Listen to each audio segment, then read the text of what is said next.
तो आज हम अपना नया सब्जेक्ट स्टार्ट करेंगे जिसका एग्ज़ाम में बहुत ज़्यादा वेटेज है और एग्जामिनर्स इससे बहुत ज़्यादा क्वेश्चंस ड्राइव करने लग गए हैं, चाहे वो यूपीएससी हो या कोई भी वनडे एग्ज़ाम हो। तो starting with our subject art and culture.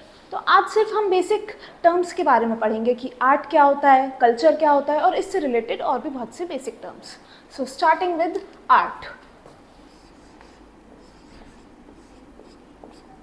Art, कला। आखिर कला होती क्या है? कला जब हम अपनी फीलिंग्स को, अपनी इमेजिनेशन को एक क्रिएटिव फॉर्म में प्रेजेंट करते हैं, उसे हम कला कहते हैं। जैसे हम बहुत खुश होते हैं तो हम चाहते हैं कि हम अपनी खुशी को बाहर प्रेजेंट करें थ्रू पेंटिंग या डांस के थ्रू, तो वो हमारी कला हो गई। जैसे हम बहुत दुखी होते हैं तो हम सैड सॉन्ग सुनना पसंद करते हैं। तो मतलब मेरे कहने का मतलब ये है कि एक क्रिएटिव फॉर्म को प्रेजेंट करना थ्रू ह्यूमन स्किल्स। अब इसे हम एंशियंट से जोड़े तो जैसे अकबर ने फतेहपुर सीकरी में एक बुलंद दरवाज़ा का निर्माण किया था जब वो गुजरात से विजय होकर आया था। तो उसने उसमें ये शो किया था कि उसकी आर्मी कितनी ज़्यादा स्ट्रॉन्ग है, उसने कितना अच्छा कॉन्क्वेस्ट किया था गुजरात पे कि उसने उस पर विजय पा ली और लोग उसे आगे तक याद रखें। तो इसलिए उसने बुलंद दरवाज़ा का निर्माण किया था। एक बहुत प्रोमिनेंट एग्जाम्पल, लव का एग्जाम्पल, शाहजहां ने मुमताज़ महल के लिए ताजमहल बनाया था, ये शो करने के लिए कि वो मुमताज़ महल से बहुत ज़्यादा प्यार करता था। तो ये कुछ ऐसे एग्जाम्पल्स हैं जो आर्ट को रिप्रेजेंट करते हैं। अब आर्ट के दो टाइप होते हैं जिससे हम आर्ट को और क्लियरली और डिफाइन कर सकते हैं। पहला होता है विजुअल आर्ट, जिसे हम कहते हैं दृश्य कला। दूसरा होता है परफॉर्मिंग आर्ट, जिसे हम कहते हैं प्रदर्शनी कला। विजुअल आर्ट, जिसे हम देख के एंजॉय करते हैं, जैसे पेंटिंग, आर्किटेक्चर, स्कल्पचर, पोट्री। और परफॉर्मिंग आर्ट होती है हमारी जिसमें लाइव परफॉर्मेंस होती है, ऑडियंस को हम एंगेज करते हैं और उन्हें एजुकेट करते हैं through our dance, music, puppetry, instrument और ऐसे बहुत सारे। अब दूसरे टर्म पे आते हैं हम, कल्चर। कल्चर क्या होता है? कल्चर जो हमारे पुराने टाइम से चलते आ रहे हैं, हमारा उठना बैठना, इवन जो हम आज बात कर रहे हैं, हम ऐसे क्यों बात कर रहे हैं, इन सब को जानने के लिए हमें पुराना कल्चर जानना होता है कि क्यों हम आज ऐसे हैं, क्यों लोग पहले ये चीज़ फॉलो करते थे, तो उसे कहते हैं हम कल्चर। अब क्या कल्चर और आर्ट रिलेटेड हैं? हाँ जी, ये दोनों वर्ड्स रिलेटेड हैं। अब एक वेन डायग्राम के थ्रू समझते हैं। जैसे मान लीजिए कल्चर है,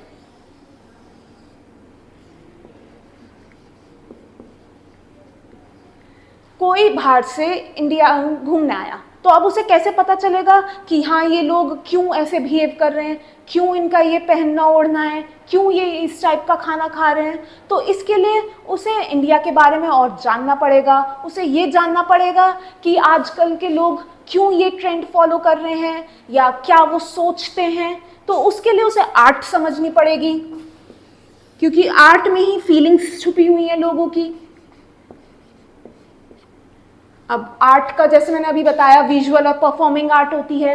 आर्ट को और अच्छे से समझने के लिए उस जगह का डांस क्या है, उस जगह का फूड क्या है, लोग क्या सेलिब्रेट करना पसंद करते हैं, लोगों ने मॉन्यूमेंट्स क्यों बनाए हैं, उनका क्या रीजन रहा है, तो ये समझना पड़ेगा। तो आर्ट के कुछ सब पार्ट्स हो गए, dance, architecture, sculpture, puppetry, music, ये और बहुत सारे हमारे आर्ट के सब पार्ट हो गए।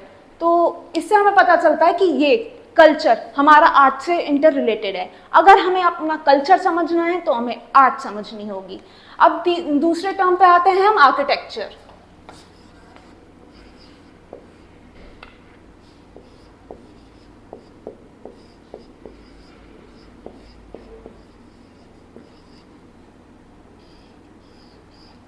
आर्किटेक्चर क्या होता है? कहते हैं जब लोगों ने केव छोड़ के वो शेल्टर की तलाश में गए थे, उन्होंने शेल्टर बनाना शुरू किया था, तो उस टाइम पीरियड को कहते हैं कि आर्किटेक्चर का फ्लरिशमेंट होना शुरू किया था। आर्किटेक्चर ड्राइव्ड हुआ है लैटिन वर्ड से, टेक्टन, जिसका मतलब होता है बिल्डर। मतलब कोई भी चीज बिल्ड करना, डिजाइन करना, कंस्ट्रक्ट करना, उसे हम आर्किटेक्चर कहते हैं। जैसे आपने सुना भी होगा कि हमें अपना घर बनवाना है तो बाहर से कोई आर्किटेक्चर बुलाओ जिसलिए वो हमारा घर अच्छे से डिजाइन कर सके, हमारा घर कंस्ट्रक्ट कर सके, तो उसे कहते हैं हम आर्किटेक्चर। अब घर ये सब एक चीज से तो बनेंगे नहीं, इसमें अलग अलग चीजों की भी जरूरत है, जैसे स्टोन या कोई मेटल, वुड, ग्लास, काफी सारी चीजों की जरूरत पड़ती है। और इसके लिए हमें एक प्रिसाइज मेजरमेंट की भी जरूरत है जिसलिए हम उसे ढंग से खड़ा कर सकें, ढंग से फॉर्म में बना सकें। जैसे हमारा 6x4 का कमरा हो गया या 4 फुट की दीवार हो गई, ये कुछ बेसिक जो आप डेली लैंग्वेज में सुनते होंगे, ये ऐसे एग्जाम्पल हो गए। हमारे आर्किटेक्चर जैसे ताजमहल, राम मंदिर, रेड फोर्ट, ये कुछ एग्जाम्पल हो गए जो हम एंशिएंट से रिलेट करते हैं आर्किटेक्चर के। अब हम आते हैं स्कल्पचर क्या होता है।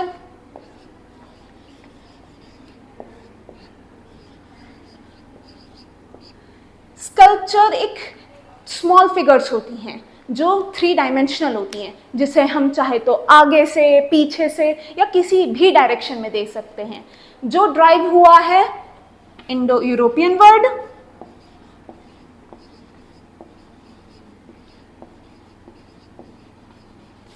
किल से,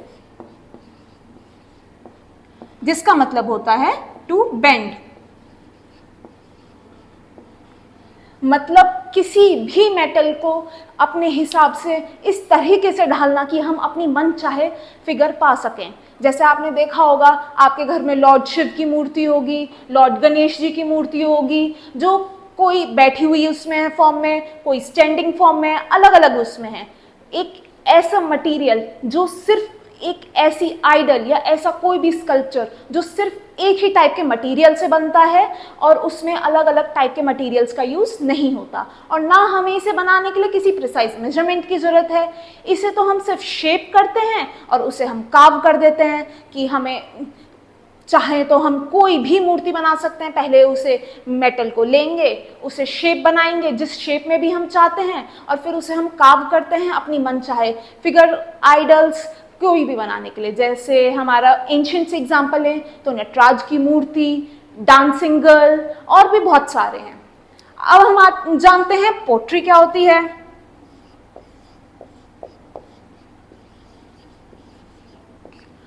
पोट्री होती है एक प्रोसेस जिससे हम कोई भी पॉट को, कोई भी यूटेंसिल को या कोई भी डेकोरेटिव आइटम को हम बनाते हैं, उसे शेप करते हैं और उसे फिर फर्नेंस करते हैं जिसलिए हम उसमें एक मजबूती पा सकें। जैसे आपने देखा होगा एक पॉटर्स व्हील होता है, उसमें एक बीच में एक पहले मिट्टी रखी जाती है, फिर उसे शेप दिया जाता है, फिर उसे फर्नेंस किया जाता है जिसलिए कोई भी जैसे घड़ा या कोई भी यूटेंसिल्स उसमें मजबूती पा सके। जैसे एग्जाम्पल्स हो गए हमारे पॉट का, यूटेंसिल कोई भी, और डेकोरेटिव आइटम्स जैसे वास वगैरह जो हम घर में यूज करते हैं। अब इन चीज़ों को पढ़ने के लिए हमने थोड़ी और आसानी बढ़ाने के लिए, जिसलिए हम हिस्ट्री से अच्छे से रिलेट कर सके, इन्हें हमने क्लासिफाई कर दिया है 3 पार्ट्स में। तो एक टेबल के थ्रू समझेंगे classification.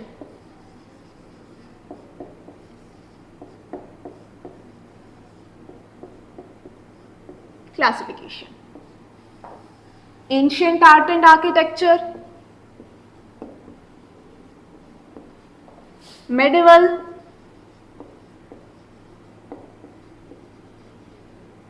and modern art and architecture।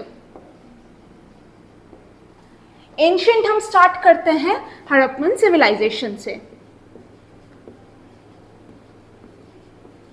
जहां एंशिएंट डांसिंग गर्ल की फिगरी मिलती है।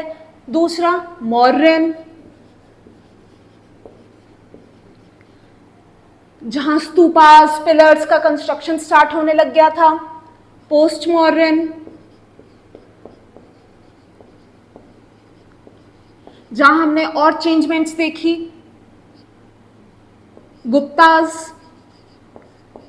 जिसे हम गोल्डन एज भी कहते हैं क्योंकि यहां पर आर्किटेक्चर का फ्लरिशमेंट बहुत ज्यादा होने लग गया था। और साउथ,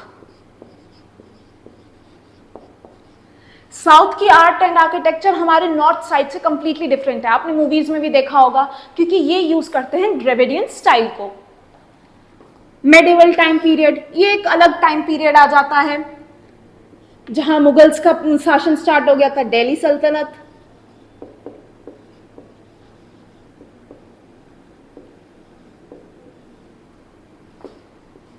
मुगल सल्तनत,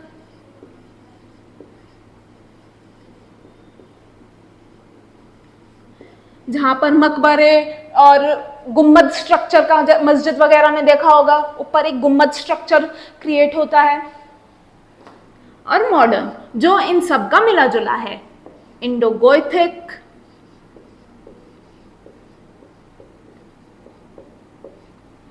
जहां पर मॉन्यूमेंट्स के ऊपर एक नुकीली स्ट्रक्चर का निर्माण हो गया था, कुछ इस तरीके से जो थी स्ट्रक्चर, ऐसे थिनर वॉल्स यूज होने लग गई थी। नियो रोमन, जो मिश्रण था एक रोमन और ग्रीक शैली का, जैसे हमारा राष्ट्रपति भवन हो गया या सुप्रीम कोर्ट हो गया। ये कुछ एग्जाम्पल हैं जहां पर हम देख सकते हैं कि हमारा आर्किटेक्चर बहुत ज़्यादा सिमिलर है फॉरेन से, रोमन से और ग्रीक से। तो आप देख रहे हैं ये क्लासिफिकेशन अलग अलग टाइम पीरियड में है। तो हम ये पढ़ते क्यों हैं?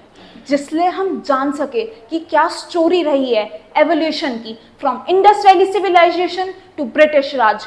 किस राजा ने कब इन्वेड किया और क्या चेंजमेंट्स आए हमारे, बहुत सी चीज़ें हम जान सकते हैं। सिर्फ हम इससे यही नहीं पता लगा पाते कि कब कौन सा राजा आया था, इससे हम ये भी पता लगा सकते हैं कि कौन सी रिलीजन प्रैक्टिसेस होती थी। जैसे हड़प्पन सिविलाइजेशन में जब हम देखते हैं कि नेचुरल डिटीज़ ज़्यादा मिलती हैं हमें, वहाँ के लोग वर्शिप करते थे आग की, फॉरेस्ट की, वहाँ नेचर की वर्शिप ज़्यादा होती थी। हम देखते हैं जब टेम्पल्स ज़्यादा थे, टेम्पल्स जब ज़्यादा थे तो हिंदू रूलर्स का शासन था।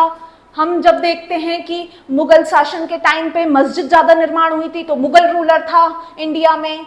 हम देखते हैं कि हमारी सिमिलरिटीज़ हैं काफ़ी ज़्यादा बाहर की कंट्रीज़ के साथ।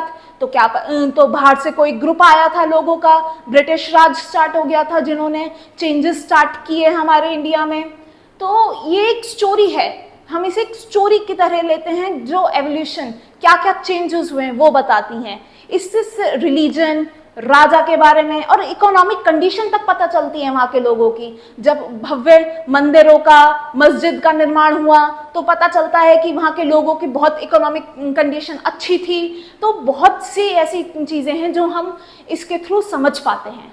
तो अब giving it to a end, हम आगे क्लासेस में बहुत से इंटरेस्टिंग टॉपिक्स पढ़ेंगे जो डांस के बारे में, इंडियन डांस के बारे में, म्यूजिक के बारे में, फेयर्स, फेस्टिवल्स और बहुत से इंटरेस्टिंग टॉपिक कवर करेंगे। So thank you. और नेक्स्ट क्लास में हम कवर करेंगे Harappan art and architecture. Thank you.